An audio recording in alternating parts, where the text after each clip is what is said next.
Well, hello and welcome to the Tennis First 10 and Under Nutrition webinar. We're joined tonight by Rebecca Price, who will be taking us through her nutrition handbook, specializing in younger players. We will be running some polls throughout the presentation, and they will come up on the right of your screen. It would be great if you could take part in those polls to let us know what you're thinking of the presentation.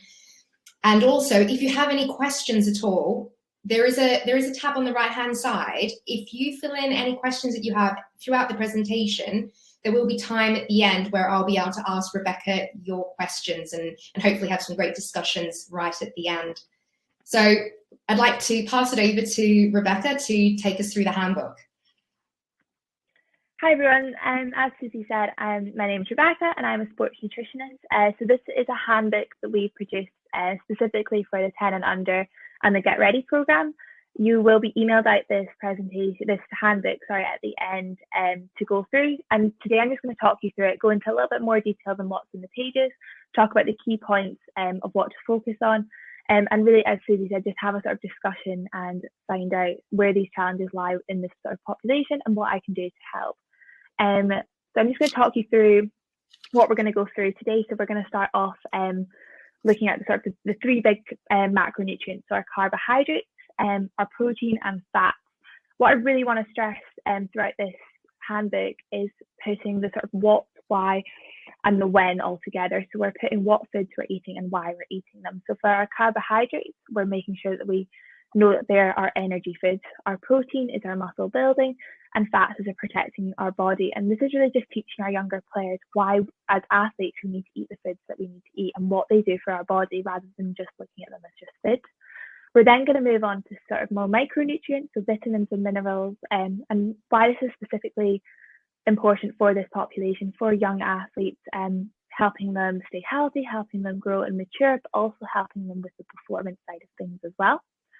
We're going to move on to hydration, so when to hydrate, what's the best thing to drink to make sure that we're staying hydrated. I'm going to move on to the under 10 performance plate, so tying all of these things together, looking at how we can combine all these components to make a sort of perfect meal, make sure that we're getting everything in our diet. Then I'm going to talk about fueling to train and fueling to compete, how those two things might differ, how they might vary from day to day, but also talk you through a timeline, so putting everything that we spoke about into sort of more practical food terms. What does that actual food look like? Then we're going to move on to energy balance, why this is important again for this population and for athletes. And finally, just ending with some good tips to make good food choices, making sure that we're picking foods that are nutritious for our bodies, that are benefiting our bodies.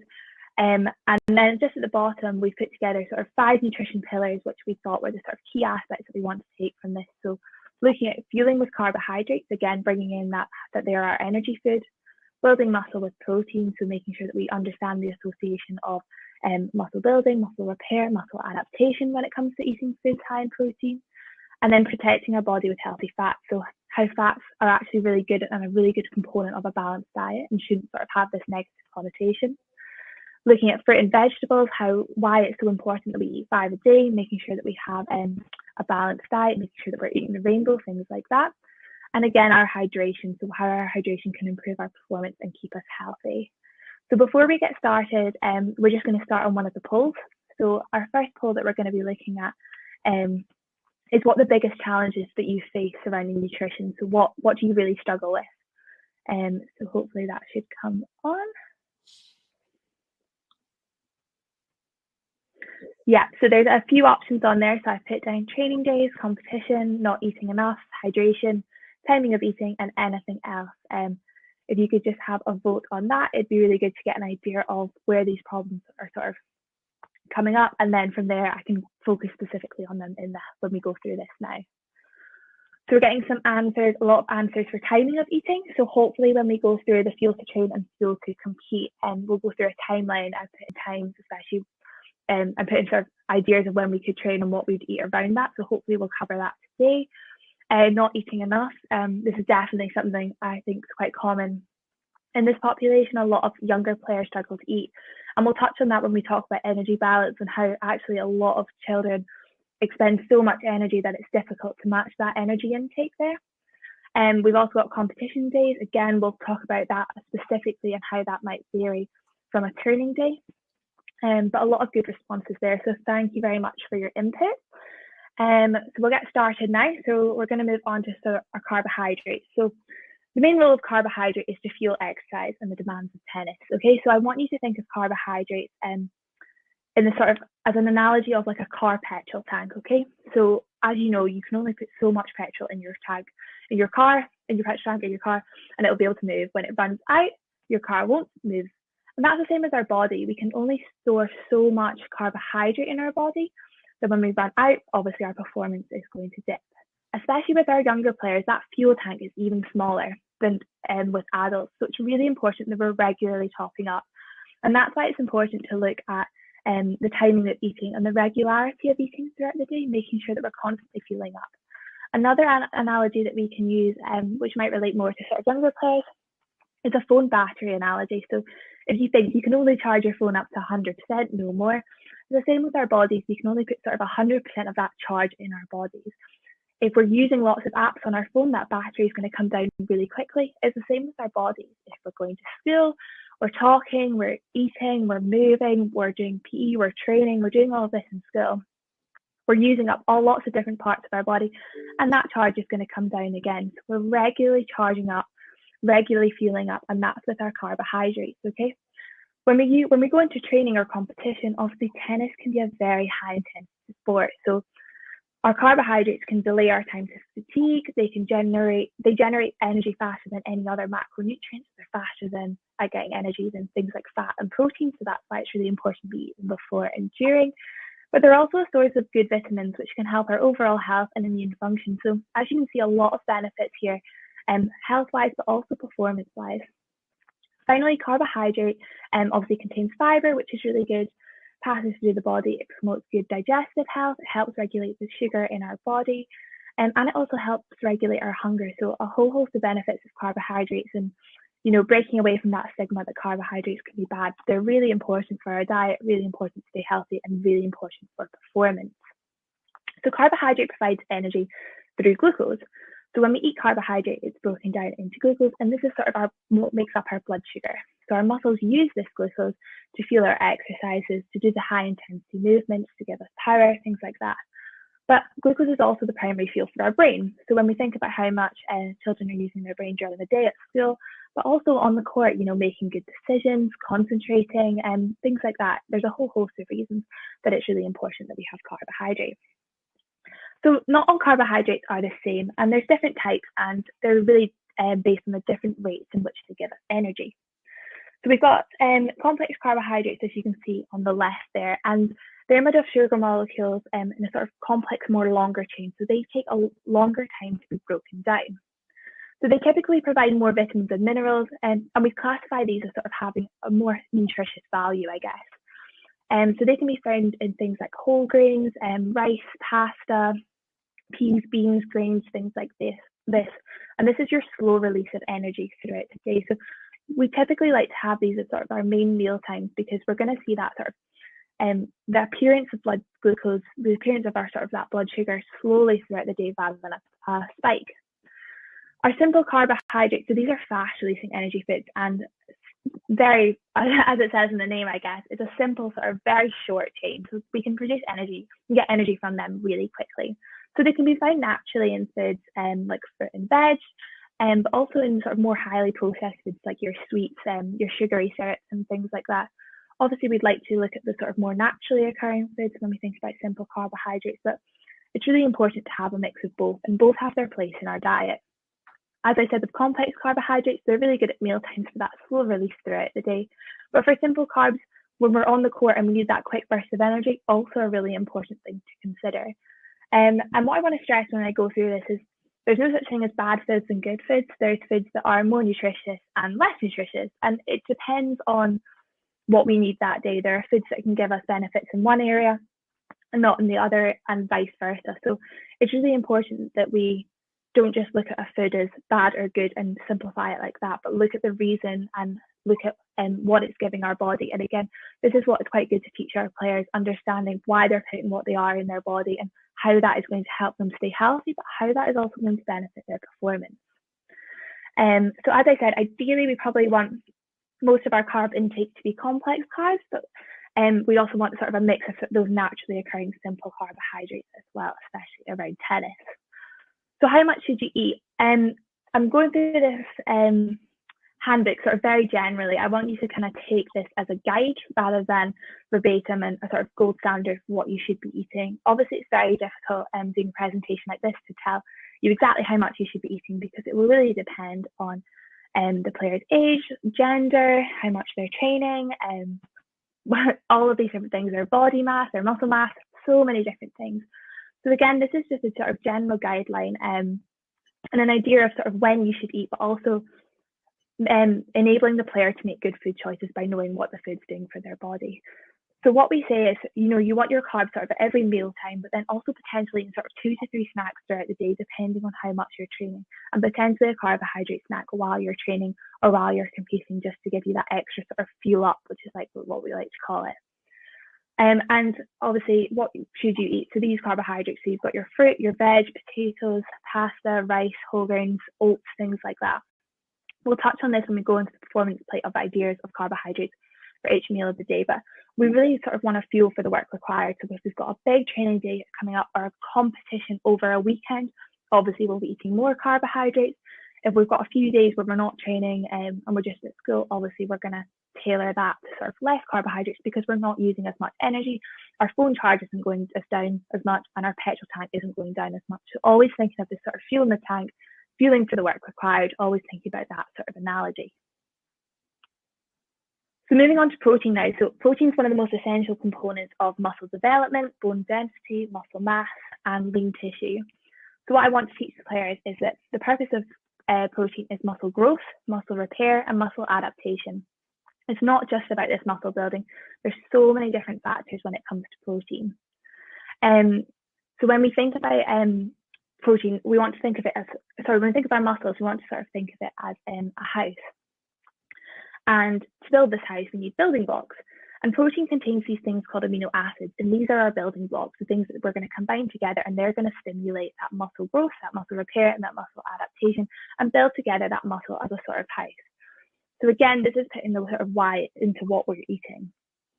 So we've got these things called these sort of essential building blocks that we need to trigger that process.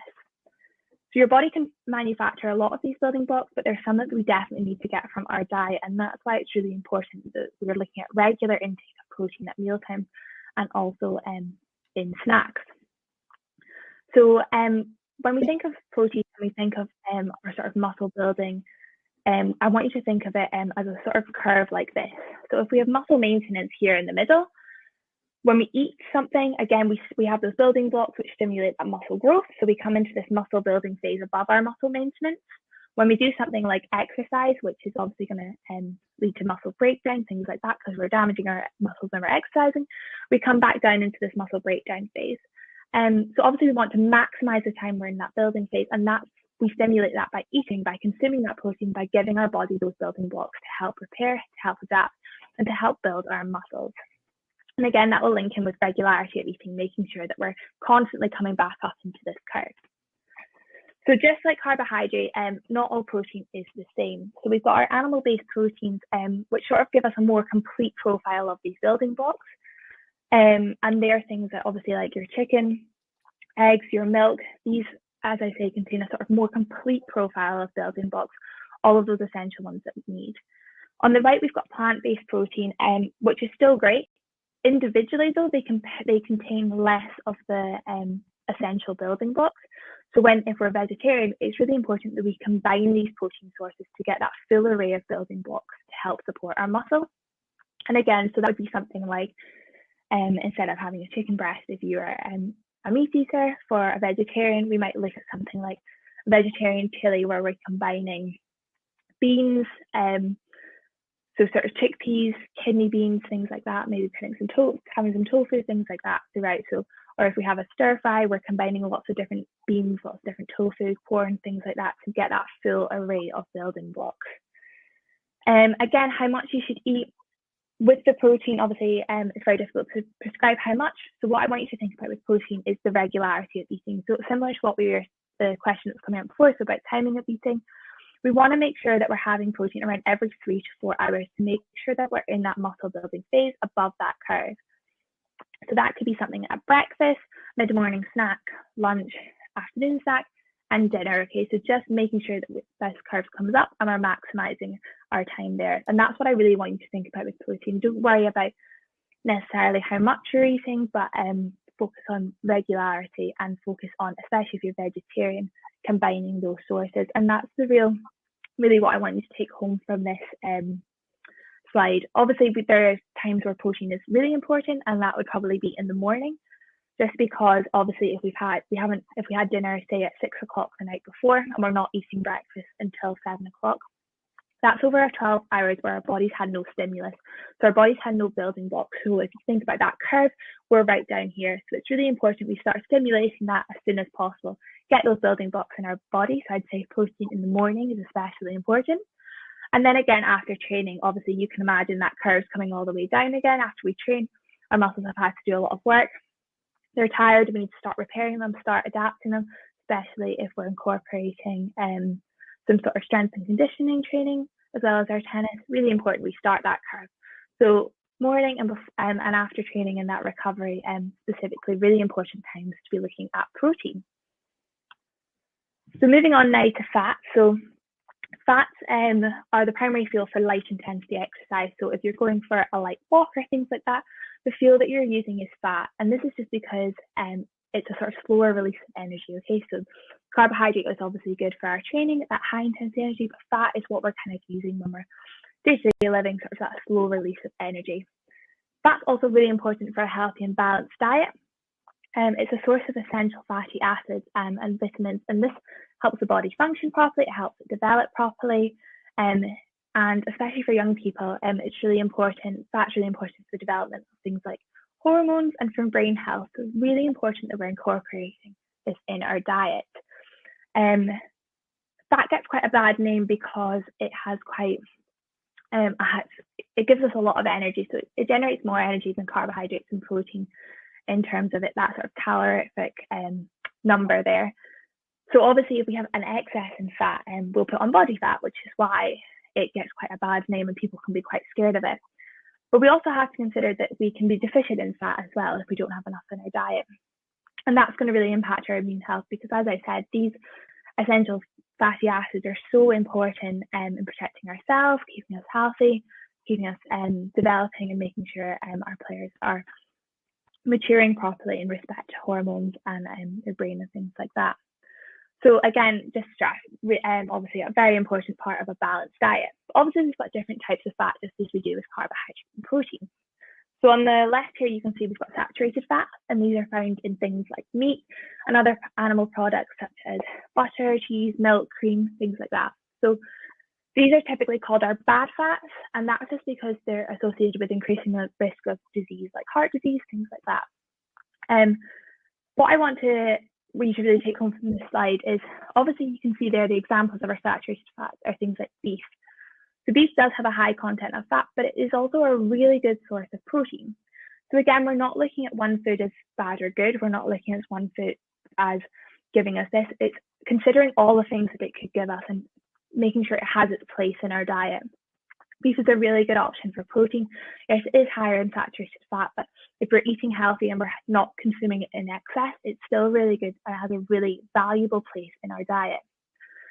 On the right there, as you can see, we've got unsaturated fats, and these are found in more plant foods, fish, and these are really sort of bone neutral, but also kind of beneficial for our health. So you've got things like olive oils, if you cook with olive oil, peanuts, vegetable oils, but you've also got omega-3 fatty acids, and these are found in our sort of oily fishes. Again, really good for our health, really good for our brain health. So again, it's very difficult to say specifically how much you should eat, but they are important for our players, and they should definitely have a good place in our diet, and making sure that we sort of prioritize those unsaturated fats, but realize that saturated fats aren't bad. It's just knowing to eat them in moderation and considering how much I guess we are eating of them. So that's us covered our macronutrients. So they're the three sort of main types. We're now going to move into vitamins and minerals and just talk briefly about these, I guess, smaller amounts. So micronutrients are vitamins and minerals needed by the bodies in small amounts, and that's why they're called micronutrients. However, their impact on the body and our overall health is critical, and deficiency in any of them can cause illness in different conditions. But they can also cause reduced energy levels, reduced mental clarity, and reduced productivity. So again, has a really sort of influential role in our daily living, as well as our athletic performance. So vitamins are necessary for energy production, immune function, they're involved with blood clotting, and minerals are needed for growth, bone health, fluid balance, and a lot of cellular process. So together they can help body produce enzymes, hormones, and altogether sort of support that growth and development phase that we're seeing our players go through. So many deficiencies are actually preventable through a sort of healthy and balanced and varied diet. We kind of want to operate on a food first approach, so trying to make sure that we can achieve all these things through our diet rather than looking at supplements, just considering the age of the players. Obviously, if there is deficiencies, a GP is the person to ask and to consult on that. But in terms from a nutritionist point of view, we're really trying to achieve this through our diet. The micronutrient content of each food is different, so we need to eat a variety of foods to get enough vitamins and minerals, and as I say, each of those vitamins and minerals has a specific role in your body. So that's why it's really important that we keep saying eat the rainbow and eat that sort of 5 a day to achieve that. So the following 3 vitamins and minerals I sort of picked out as 3 that are especially important for 10 and under players, but also ones that can commonly sort of be under consumed. So we're just going to focus on them just now. So firstly is calcium. So calcium is often associated with healthy bones and teeth, especially at this age when the players are growing, but it's also important for muscle contraction, as I said, blood clotting, and regulating heart rhythm. So as you can see, it's a really important one for these young athletes. We store most of our calcium obviously in our bones, but it's really important that we make sure that we've got enough calcium, so we're topping up in our diet to make sure that we're not breaking down the stuff in our bones, we're keeping that nice and strong. So calcium's widely available in many foods. Obviously, you have your sort of milk and your dairy foods, such as cheese and yogurt, but it's also present in fruits, leafy greens, beans, nuts, starchy vegetables, things like that. And for vegans who might be looking at sort of dairy alternatives, things like soy and almond milk are a great alternative. They're high in calcium, but they also contain quite a lot of protein, which is obviously really important when we're looking at these dairy alternatives there. Moving on to iron, iron deficiency is quite common in children, and it's a ranging scale of a deficiency. So it can affect growth and development as the body doesn't really have enough healthy red blood cells and is struggling to carry oxygen around the body. So as you can see, players might feel sort of low energy. They might have reduced focus, lower stamina, things like that is often associated with sort of an iron deficiency. So to keep healthy, make sure that we're developing, make sure that we're feeling full of energy, ready to train, we're looking at foods with a high iron content regularly within our diet. So again, this comes down to things like red meat, fish, you've obviously got your veg, your beans and your nuts and things like this. Again, not worrying too much about quantities here, more looking at that diverse diet and giving you examples of foods which are important to consider, and again, understanding what those foods are doing for our body, how they're helping us, and how they're giving us those big things like carbs, protein and fats, but also how they're helping us in little ways to help us grow, help us develop, keep us healthy first and foremost. When we're looking at these players, obviously it's such a critical time period, we really want to be focusing on health first and performance second, and I think these 3 vitamins and minerals are really important for both components of that. So finally, vitamin C. So it's really important for general health and immune function. It helps with healthy bones, breaking down fatty acids, so incorporating that macronutrient there. As you can see, this is all sort of starting to tie together. It helps us form collagen, cartilage and muscle, and it's also an antioxidant, which is why it's so good for our immune system. So we're looking at a varied range of fruit and vegetable for our vitamin C, aiming for 5 a day and aiming for colourful, a range of colours on the plate. As you can see below there in the orange boxes, I've kind of said good, sort of roughly good timings and things like that for when to eat. So calcium before we exercise is quite good just to support our bones, obviously. Iron rich, again, we're looking through our meals, main meals and our diet. And vitamin C, since our body can't store vitamin C, just continually. Obviously, fruit and veg, really good snack, really good at main meals, and trying to get that 5 a day. So again, just to reiterate, with a varied and balanced diet, we can try and get all these micronutrients, and these micronutrients are going to help us get the most from our macronutrients as well. So again, as I say, all tying together, all sort of keeping that sort of healthy diet. And we're going to go into that when we go into the performance plate. But for now, we're just going to touch on hydration. So why it's important to talk about hydration? Tennis uses a lot of energy, which means we gain heat. So to cool our body down and regulate our body temperature, we sweat. It's the most effective way to get rid of body heat. So obviously we're sweating to regulate, bring that body temperature down. So around 80% of an adult tennis player's energy is released through heat. So you can imagine the sort of sweat rates that we're looking at for an adult player. Obviously they won't be as high for a youth player, but it's still really important to consider. And I think with hydration, it's really important to get into those good habits before players progress into a sort of adult scene where everything is going to be a lot more intense.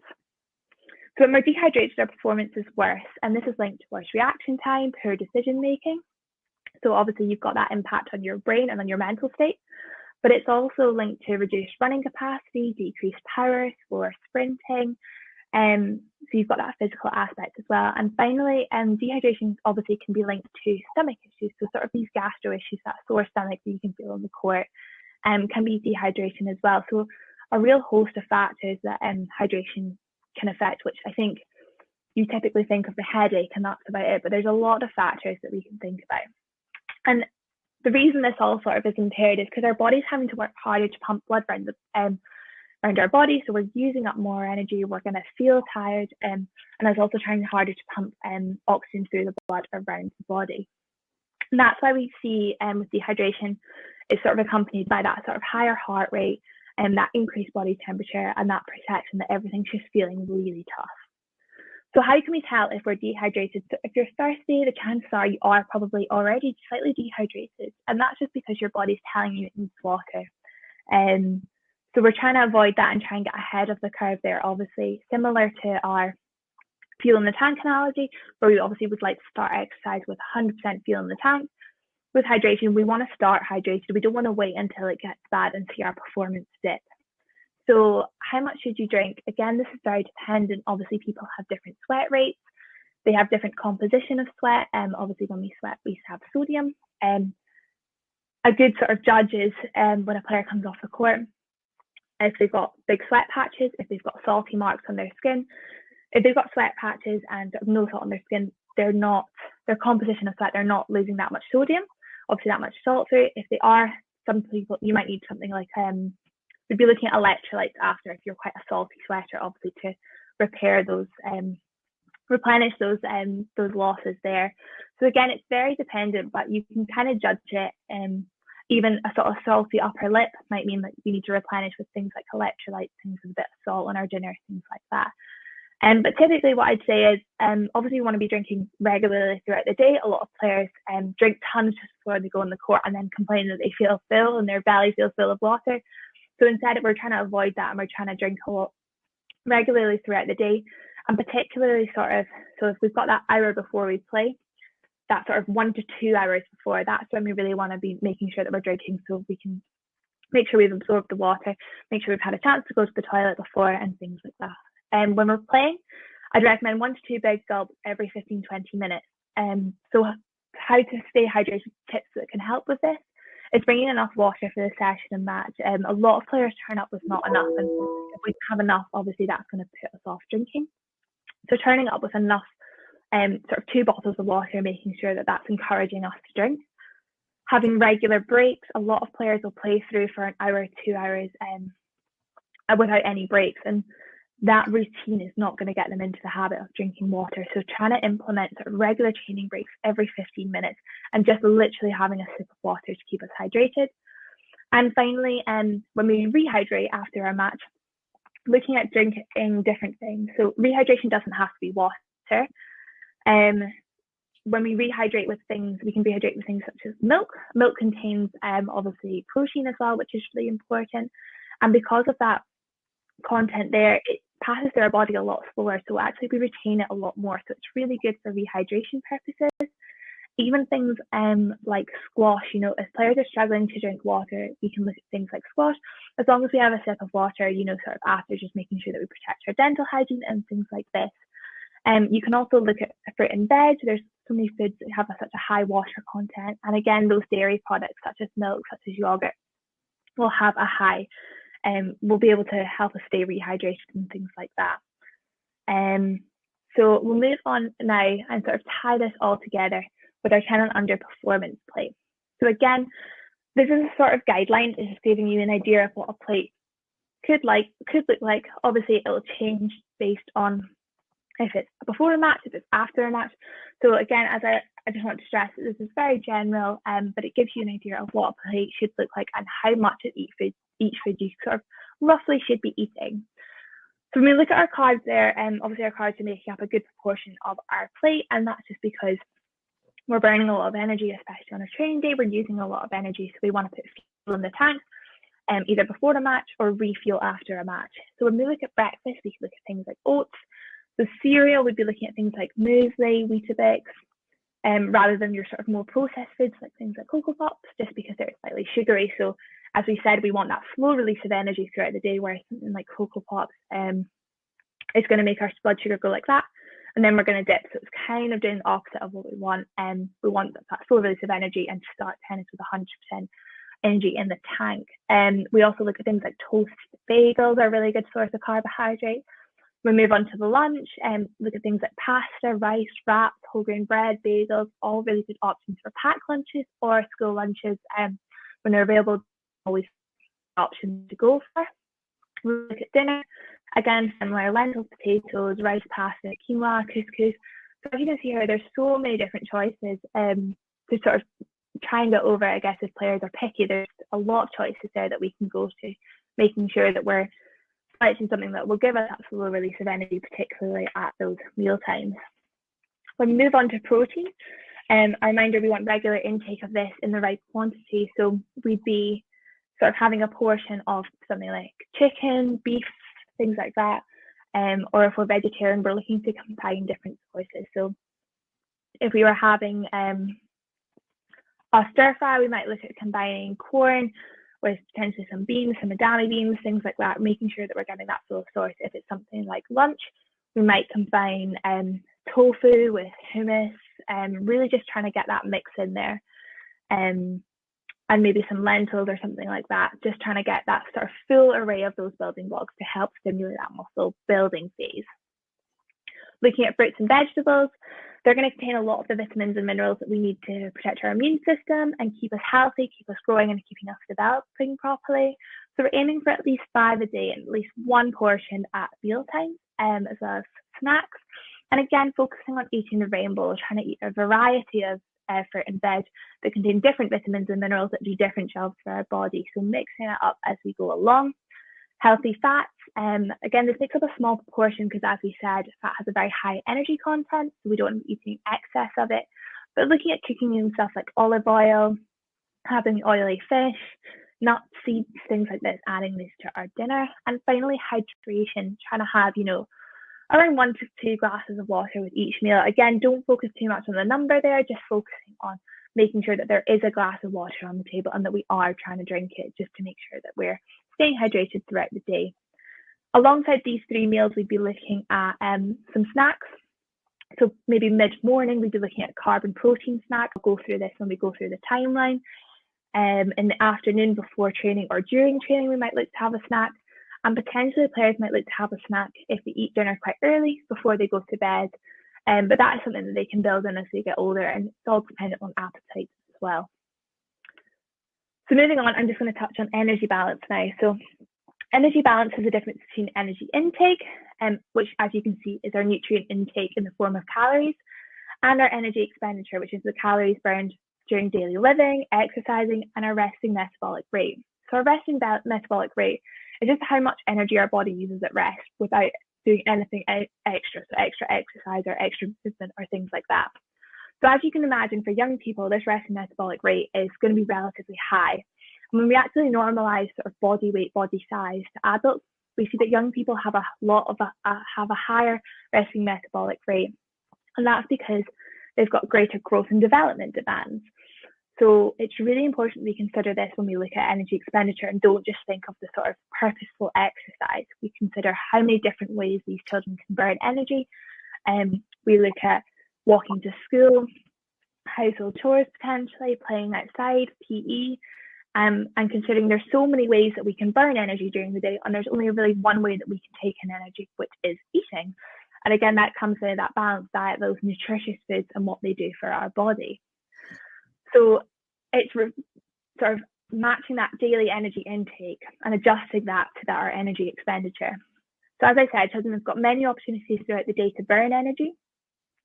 It's difficult to calculate the amount of energy, the amount of calories sort of total that is burned. Again, that depends on a lot of individual factors, genetics, body size, muscle mass, and it's very difficult to give a number.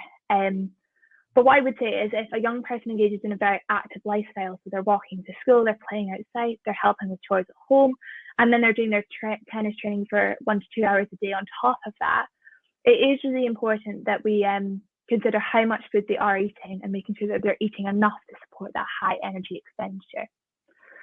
So as you can see here, I've got those scales there. So we can sort of maintain an energy balance, or we can have a positive, or we can have a negative energy balance. So a positive energy balance refers to the body having more energy than required, so a greater energy intake compared to the energy expenditure. On the other hand, you've got a negative energy balance, which means the body has less energy than they're using up. So energy expenditure is greater than energy intake. So ultimately, both can cause alterations to physiological functions within the body. When we maintain, and especially for younger players, sort of have a slight positive energy balance, it can support immune function, growth, reproductive development, and long-term physical and psychological health. So it's really important that we try and get the balance on the scales properly and get that right. And as I say, it's very difficult because we also can't calculate calories. So I would try and base it on things like how active the child has been that day and how regularly eating and what those portions at mealtimes are looking like. So since young athletes undergo anatomic, physiological, and metabolic changes to reach maturation, their energy balance is dynamic. So this is why it's also hard to calculate, because it's not going to be consistent. One day they'll burn a lot more than another, or a specific period in the year they'll be burning a lot more. Whereas adults, obviously, their energy balance is a lot more stable. Daily energy expenditure is also likely to increase with age, and when they're putting on muscle, they're maybe taking on more purposeful and more intense training. So it's important that we have this sort of idea in our head already.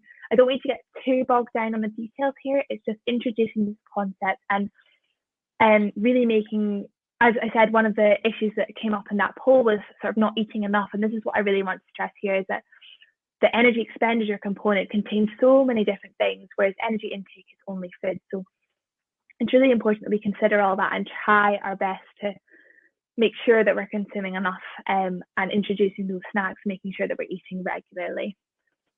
So moving on now, we're just going to talk about a training day and fuel to train. So this is a timeline.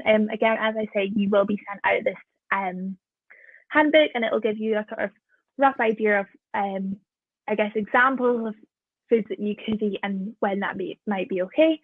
So this is an example of a player who will be training at 5 o'clock. Or potentially 4:30 till 6ish, that kind of thing. So an hour and a half of training.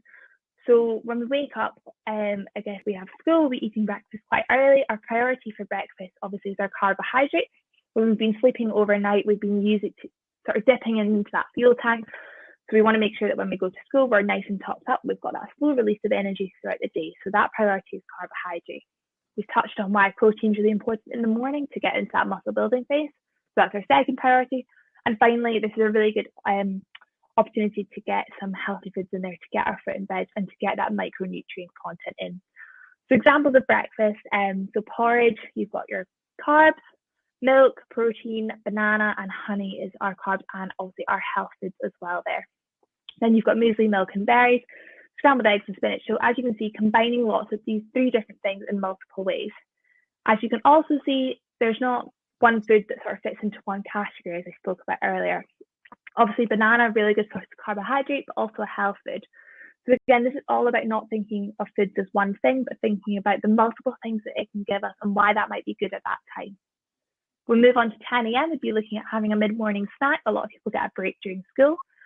Something like a granola bar, Greek yogurt. You can get these squeezy Greek yogurt pouches. Greek yogurt in particular has a sort of higher protein content than other yogurts, so would be a really good option in the morning. Or something like a smoothie if we can make it the night before.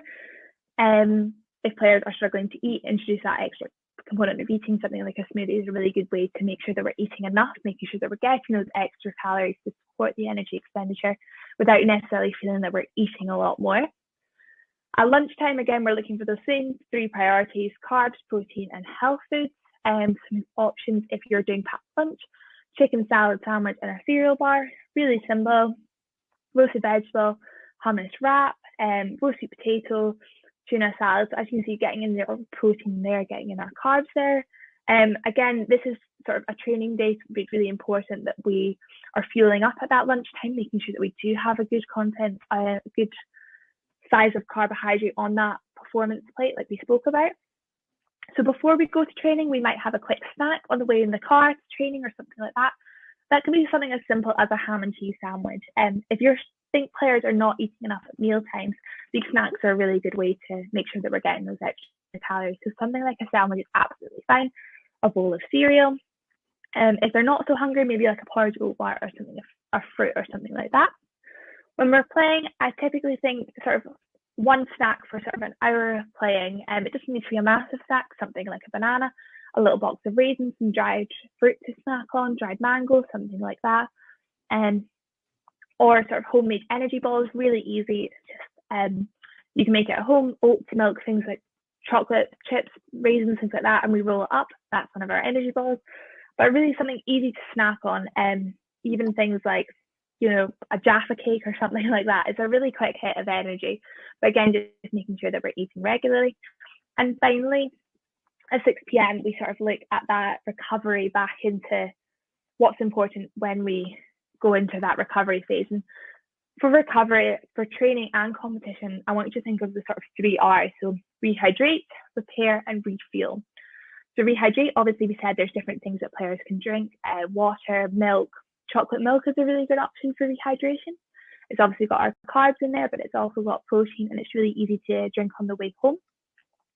In terms of timings of recovery, ideally we want to sort of be eating or having something in the sort of first hour, hour and a half kind of thing, but don't take that as sort of you have to almost just, that's a sort of rough guideline. There is a period after we eat that we can maximize, so we're sort of supercharge that fuel tank back up. So we kind of want to be eating then. If dinner is sort of more than 2 hours away, we'd be looking at having something in the car. So something like a chocolate milk if we can on the way back home. So combining carbs and protein is a really good idea and can maximize the next 2 hours, which I'm going to talk about. So the next one is repair. So obviously this is the importance of protein and looking at different sources. Starting that muscle repair, starting that muscle adaptation after we've obviously damaged it when we've been playing. And finally, refuel, so supercharging that tank, putting fuel in the tank, charging that phone battery and getting us back up. So the refuel is always sort of dependent on the day after's activity. So if you're not training the day after, you've got a rest day the day after, that portion of carbs on your plate probably doesn't need to be as big because refueling isn't the main priority. You'll refuel slowly throughout the next day. So that's really important, is that our rehydration and repair is based on what we've done, but our refuel is based on what we're doing the next day, because that's going to depend on how much energy we need. So again, if we have something on the way home, it might be a chocolate milk.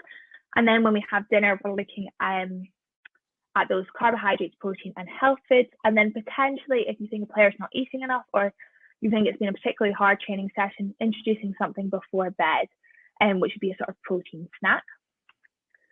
So fuel to compete, it's very similar. The main differences here is we want a lot more energy, and that's because matches are unpredictable. Obviously with tennis, we don't know how long they're going to be playing.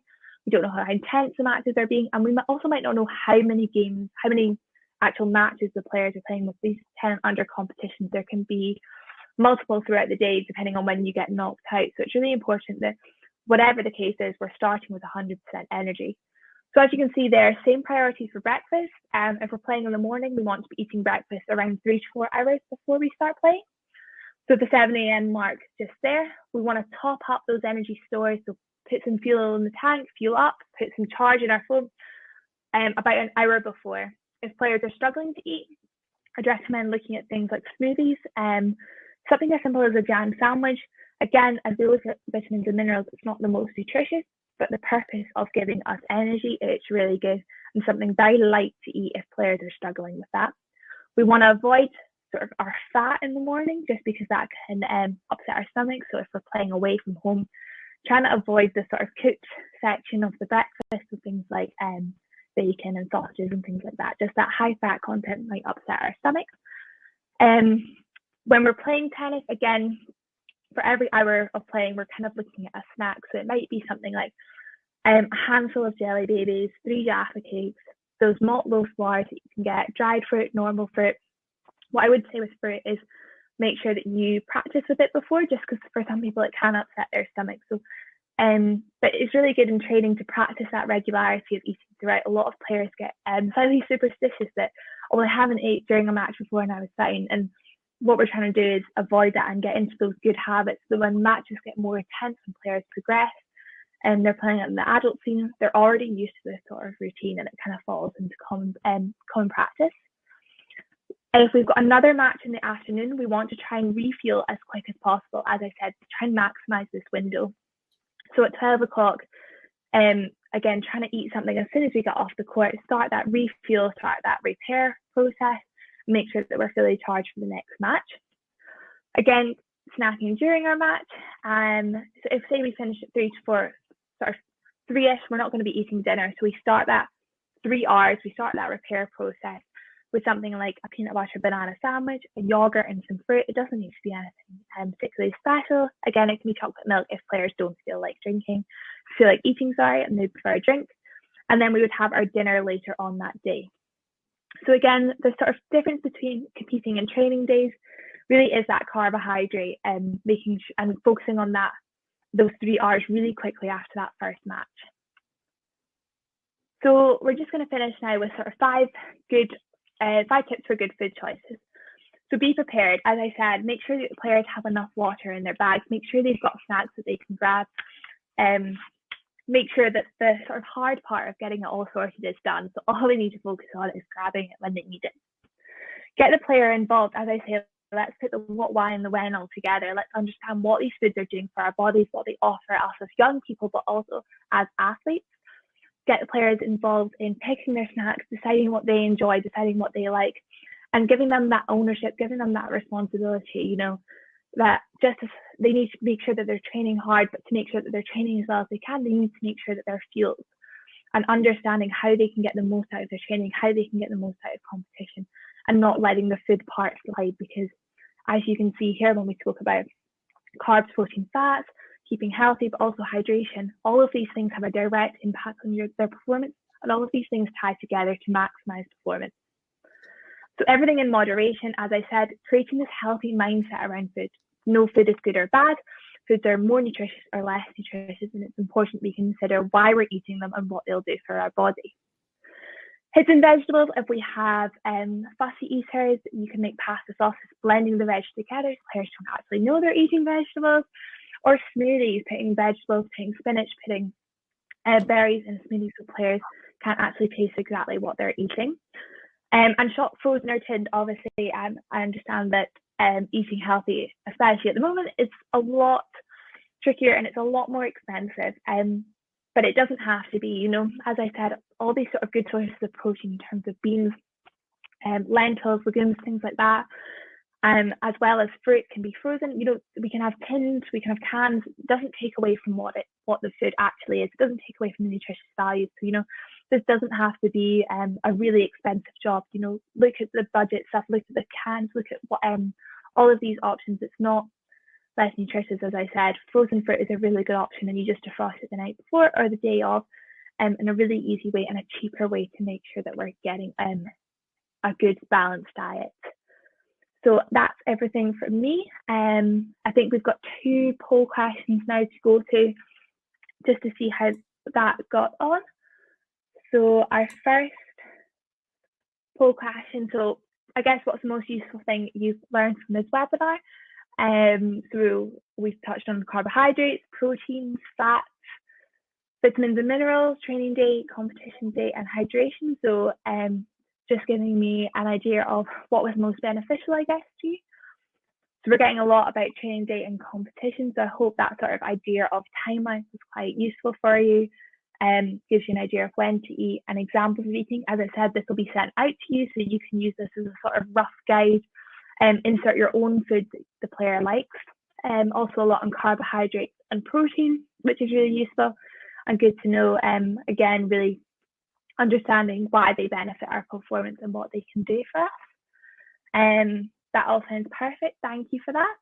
And then we've got one more poll, which is just how, if you feel any more confident after this, after talking through all this, compared to how confident you felt in the morning. It's been a long day.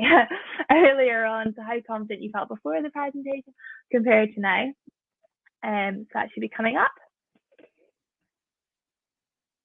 So yeah, so just if that's had any impact, made you feel a little bit more confident, it would just be good to know. And again, you can sort of use this handbook as a sort of rough guide.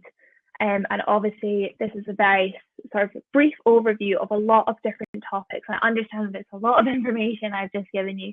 So I do really appreciate your time, and I do hope it was useful. So we're getting a lot of really confident, which is great to hear. And good to know that nobody's feeling not confident. So I hope that was really helpful for you. As I said, thank you for your feedback throughout the polls. And if there's any more questions, please don't hesitate to get in touch with me, or I think we're going to do some questions now. Yes. And well, thank you so much for going through that, Rebecca. Just so you all know, you will be emailed this handbook so that you can go through this in detail. And obviously Rebecca's covered a lot of these areas in a lot of detail. And I think for me, the things that really popped out during that presentation is around the practicalities. So our players turning up with enough water. I'm sure coaches and parents were all seeing this, that sometimes they are turning up with one bottle, but it's just turning up with two or whatever they need to make sure that they're hydrating enough throughout that session. So that's a really good practical tip. And then also practicing eating. So if they're eating during training, they should feel more confident to then be eating in their matches and getting used to eating and having that feeling of eating on change of ends. So two great practical tips there. But one of the things that really struck me was about that kids are burning calories all the time. So that we do need to be really aware of what they're doing for the entire day and making sure that they are eating enough, not just for the planned training that they are doing. So I'm going to go to some questions. So if anyone wants to put any questions in, I will go through. The first one, though, that came through was around sports drinks. So should young players be having sports drinks, or should they be having water and food? Was the first one. So things like Lucozade and drinks like that, they are sort of tailored and they're produced for the use of adults. So I would sort of steer, especially this sort of younger players who 10 and under, away from sports drink. We don't necessarily need them from clubs. We can get them from food sources like bananas and dried fruits on the court.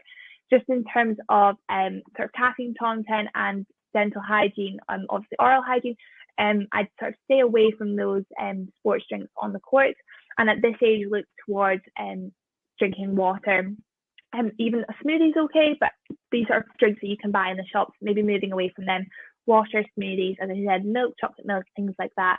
But on the court, trying to get our energy from food sources and our rehydration from water. Great. And we have another question here. What about players that do feel quite nervous on match days, and even if they have practiced eating during training, that they just don't really feel or even refuse to eat? What's some easy things that they could be eating before or during? So if players are struggling at breakfast, I definitely recommend something like a smoothie. We can make sure we put a lot of things in a smoothie. So something like oats, which is going to hit our carbs, a little bit of peanut butter, which will hit or Greek yogurt, which will hit our protein content, frozen fruit. Again, we're getting those health foods, but we're also getting some extra carbs in there.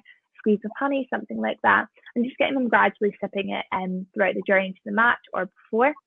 Again, as I said, looking at sort of nutritional value aside, something as simple as a jam sandwich, just something that they feel comfortable eating. This will come with practice again in terms of players knowing what foods they like, knowing what foods make them feel good, knowing what foods make them not feel bagged up on court. But something as simple as fruit, a jam sandwich, really keeping the food plain, not adding all these extras, not adding sort of a big bowl of porridge, anything like that, but keeping it sort of to little bites that they can have, a cereal bar, something like that. But really, a smoothie is a really good source. We can make sure we get a lot of calories and a lot of carbohydrates and a lot of protein in our smoothies. So considering something like that might be a good option if the eating is tricky for nervous players. Okay, and from your experience of actually looking at a lot of food diaries from players, is there anything that really stands out for you that that you think parents are missing with their children, either training or in matches? Is there something that's quite common when you look at food diaries? I think the thing that I see the most is not eating enough. As you said, it can be quite sort of shocking when you realise how much energy children are burning throughout the day, and especially when you consider how much training they're doing as well, and how much that they're going to progress to doing. When we see players go from different age groups in tennis and different levels of training, and the hours and the intensity increases, but not the food necessarily doesn't increase. So it's considering that, but eating enough and eating regularly. I see a lot of players that can eat something at lunch and then not eat anything till 6 o'clock, but they're training and doing something like that. So really important that we're eating regularly. As I said, making sure that fuel tank's full. As I said, with young people, that tank is already smaller, so it's making sure that it's filling up regularly. Because even if you have a great breakfast, by the end of the day, that's going to be running low. So making sure that we're topping up and making sure that we're eating enough, I think, is something quite common that I see. Great. I mean, that's really coming through, that regular eating, so that players are not just having traditional 3 meals in the day, that they're having those snacks to make sure they have that energy balance. I think as coaches, it's probably a really good question to ask when players arrive. When did you last eat, and what did you eat? Just so that we're aware of what they have in the tank before we start the session, and also really encouraging players to come on with drinks and food that goes down next to their racket bag, so we can see what they have with them for the session. I think it's also really good practice to have, say, bananas in your cafe or in a space where parents are coming through, just in case they may have forgotten. And big question, coming back to the banana seems to be the go-to food for having on for matches and in training. Is that the best food that players could be having? Is there a better alternative? So there's not exactly a best food or a worst food. There's just foods that differ in the amount of carbohydrates they give us. And if we compare a banana to something like an orange or an apple, a banana is going to give us more energy when it comes to things like fruit. But it doesn't have to be the only option. And as I said, we can look at things like cereal bars on the court, and things like Jaffa cakes, jelly babies, a really quick way to get energy in. Those malt loaf bars, dried fruit. So it's not that there's one be-all best snack. It's really what works for the players. Obviously, bananas are quite easy to eat on the court, and they do have a really good carbohydrate content, so they are a really good option. But it's not the be-all and end-all. There are definitely different options. But as you said, it's practicing that eating, making sure players know what they like, but also as coaches, making sure we give players the opportunity to eat. A lot can say, well, I don't have a chance to eat during training, I don't have a chance. And if we nail down this now, when they progress and they become adults and they're playing at a larger scene, when eating becomes even more important, that routine is already sort of fine-tuned already. So one last quick question I've had just come in. Smoothies have obviously been mentioned a lot in the presentation. Do you recommend shop bought, homemade? What is best? So obviously shop bought, that's a lot of different brands. With homemade, we know exactly what we're putting into it. So if you can, it's great, because then you can control exactly what's going into it and what the player will like. So again, oats, a really important thing to make sure that we're getting those extra carbs in our smoothie. Greek yogurt, a really good option for protein, and our fruit. So Shot box smoothies aren't bad at all. Again, if we're having smoothies, we want to make sure that we're having water after. Again, bringing it back to that oral hygiene as well, which is important to consider. And again, there's not one that's better than the other. Obviously, a lot of brands will differ, but I do think if you're making it at home, you know exactly what's going into it, which is quite good. And last question, nuts is something that we talk a lot about, plays coming on with nuts and seeds as well. One of the questions has come in around if a child has a severe nut allergy, is there another option for them? Yeah, absolutely. I have a nut allergy also myself, so I understand this completely. But as I say, it's similar to the banana question. It doesn't have to be the be all and end all. It's a very easy way to get in protein, but as we were talking about snacks after training and looking at that repair, looking into that recovery process, we can have something like Greek yogurt, which has a very high protein content. We might have something like a glass of milk. You know, there's lots of different other options. A ham and cheese sandwich, protein in that. You know, you don't need to think of peanut butter is a very easy way to get protein in, but there are multiple other ways to get that.